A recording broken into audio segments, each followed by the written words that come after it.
Hello सभी विद्यार्थियों को नमस्कार।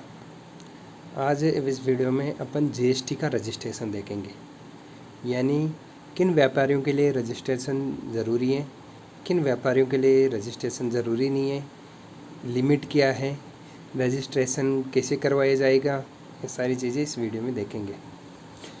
हाँ, taxable person under GST. GST के अंतर्गत कर योग्य व्यक्ति कौन होता है? जीएसटी के तहत एक कर योग्य व्यक्ति वह होता है जो भारत के किसी भी स्थान पर किसी भी व्यवसाय को करता है और जो जीएसटी के अधिनियम के तहत पंजीकृत या पंजीकृत होना आवश्यक है। कोई भी व्यक्ति जो व्यापार वाणिज्य सहित आर्थिक गतिविधियां संलग्न है उसे कर योग्य रूप में माना जाता है। अर्थात वो व्यक्ति जो बिजनेस करता है या बिजनेस एक्टिविटीज़ में भाग लेता है वह कर योग्य माना जाता है। वो व्यक्ति कौन हो सकता है? वो व्यक्ति एक व्यक्ति हो सकता है, एचयूएफ हिंदू और डिवाइडेड फैमिली हो सकती है, कंपनी हो सकती है, फर्म हो सकती है, एओफी बॉडी ऑफ इंडिविजुअल, कोई भी निगम, सरकारी कंपनी, कॉरपोरेट, फॉरेन कंपनी, सहकारी समिति, स्थानीय प्राधिकरण, सरकार, ट्रस्ट, कृत्रिम न्यायाधिक के कानून आदि शामिल हैं। इन सभी में अगर कोई बिजनेस एक्टिविटीज़ करता है तो उसको जीएसटी में रजिस्ट्रेशन लेना अनिवार्य है, यानी कर योग्य व्यक्ति माना जाएगा। जीएसटी पंजीकरण प्राप्त करने के लिए कौन उत्तरदायी होगा, यानी जीएसटी रजिस्ट्रेशन लेने के लिए कौन लायबल होगा? कोई भी व्यक्ति जिनका वित्तीय वर्ष में कारोबार 40 लाख रुपए है और उत्तरी पहाड़ी क्षेत्रों में कितना है 20 लाख रुपए, यानी ऐसा व्यवसाय जिसका वित्तीय वर्ष में टर्नओवर होगा वो 40 लाख होगा और पहाड़ी क्षेत्रों में 20 लाख होगा। पहाड़ी क्षेत्रों में अरुणाचल प्रदेश है, असम है, जम्मू कश्मीर है, मणिपुर है, मेघालय, मिजोरम, नागालैंड, सिक्किम, त्रिपुरा, हिमाचल प्रदेश, उत्तराखंड इत्यादि हैं। यदि आपका टर्न ओवर केवल छूट प्राप्त वस्तुओं सेवाओं की आपूर्ति करता है तो जीएसटी से मुक्त है। अर्थात आपका जो व्यवसाय है, आप बिजनेस करते हैं, वो टैक्स फ्री या एग्जेम्प्टेड वस्तुओं की सप्लाई करता है तो आपको जीएसटी में रजिस्ट्रेशन करवाने की ज़रूरत नहीं है।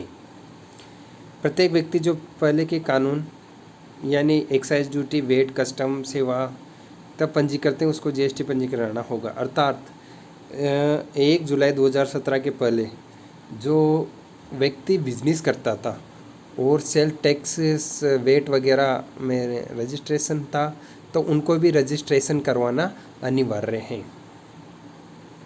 जब एक व्यवसाय को पंजीकृत उसे किसी को हस्तांतरित कर दिया है, अर्थात एक बिजनेस जो बिजनेस को अगर बेच दिया है थर्ड पार्टी को, जैसे एक्स एक व्यापारी वो बिजनेस चला रहा है, वाई को बेच देता है तो फिर वाई को रजिस्ट्रेशन करवाना पड़ेगा।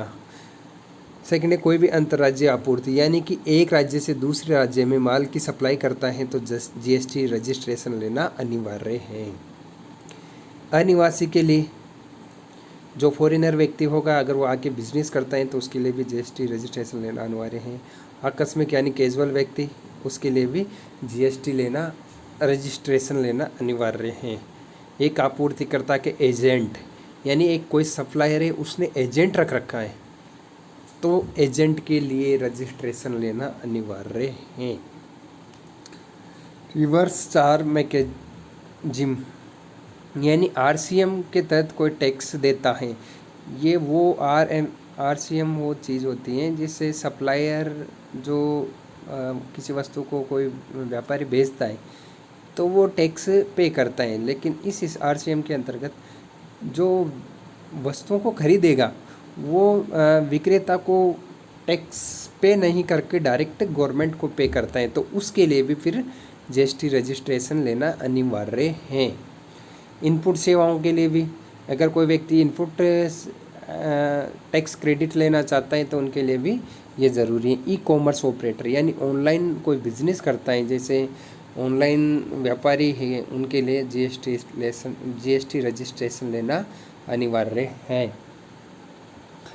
भारत के बाहर एक जगह से भारत में एक व्यक्ति के लिए ऑनलाइन जानकारी डेटा बेस पहुंच, या पुनः प्राप्ति सेवाओं की आपूर्ति वाला व्यक्ति एक पंजीकृत करे हुए व्यक्ति के अलावा अन्य।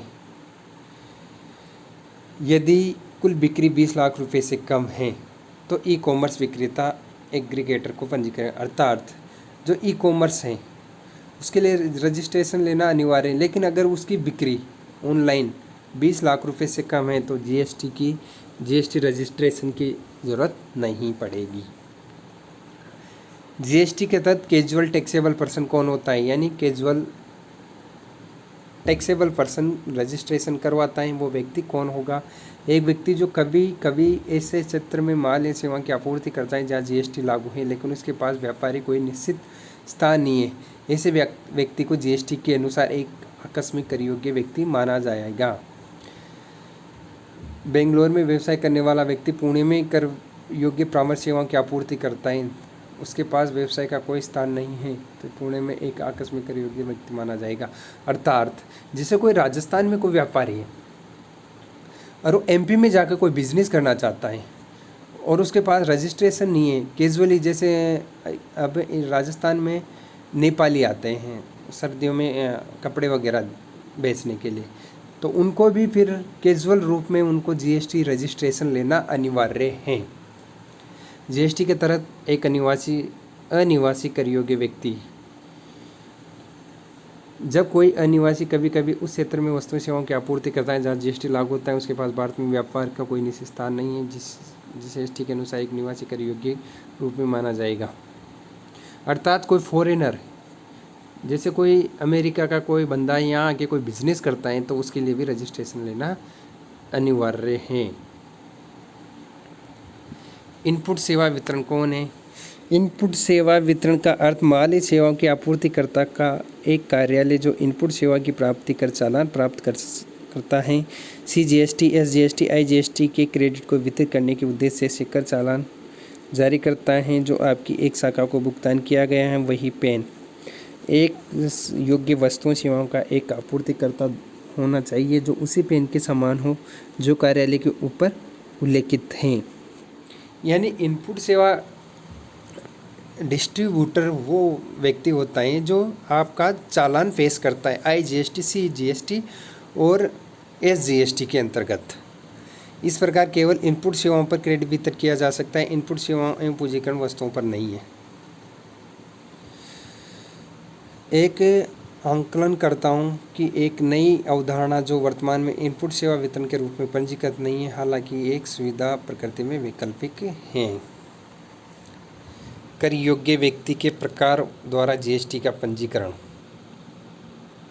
प्रत्येक व्यक्ति हर राज्य में पंजीकरण के लिए आवेदन करना होगा जिसमें उत्तरदायी होगा जिस तिथि से पंजीकरण के लिए उत्तरदायी हो जाता है। अर्थात वो व्यक्ति जो पंजीकरण के लिए आवेदन करता है उसी तिथि से पंजीकरण के लिए उत्तरदायी हो जाता है। आकस्मिक तथा गैर निवासियों में व्यवसाय शुरू करने के कम से कम 5 दिन पहले आवेदन करना चाहिए। यानी जो कैजुअल पर्सन हैं या अनिवासी पर्सन हैं, फॉरेनर हैं, उनके लिए इंडिया में बिजनेस स्टार्ट होने से 5 दिन पहले उनको जीएसटी रजिस्ट्रेशन के लिए आवेदन कर देना चाहिए। जीएसटी में पंजीकरण संख्या पेन आधारित होगी, इसलिए पंजीकरण प्राप्त करने के लिए पेन होगा। जो जीएसटी में अपन को जीएसटी नंबर प्राप्त होगा वो पेन नंबर के आधार पर प्राप्त होगा, इसलिए जीएसटी रजिस्ट्रेशन के लिए पेन नंबर की ज़रूरत पड़ेगी, यानी पेन कार्ड की ज़रूरत पड़ेगी। निर्धारित को प्रत्येक राज्य के अलग पंजीकरण करना होगा। अर्थात कोई बिजनेस है, राजस्थान में भी व्यापार करता है और एमपी में भी व्यापार करता है, तो राजस्थान के लिए अलग जीएसटी नंबर होगा और एमपी के लिए अलग जीएसटी नंबर होगा। क्यों होगा ऐसा? क्योंकि एसजीएसटी के लिए अलग अलग स्टेट को टैक्स देना पड़ेगा। निर्धारित के पास एक ही राज्य में प्रत्येक व्यवसाय कार्य क्षेत्र में अलग पंजीकरण प्राप्त करने का विकल्प होगा।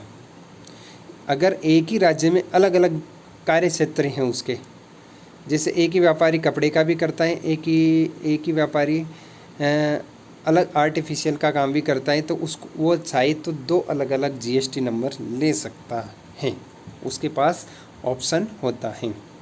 आकस्मिक कर व्यक्ति, अनिवासी व्यक्ति, विशेष पंजीकरण।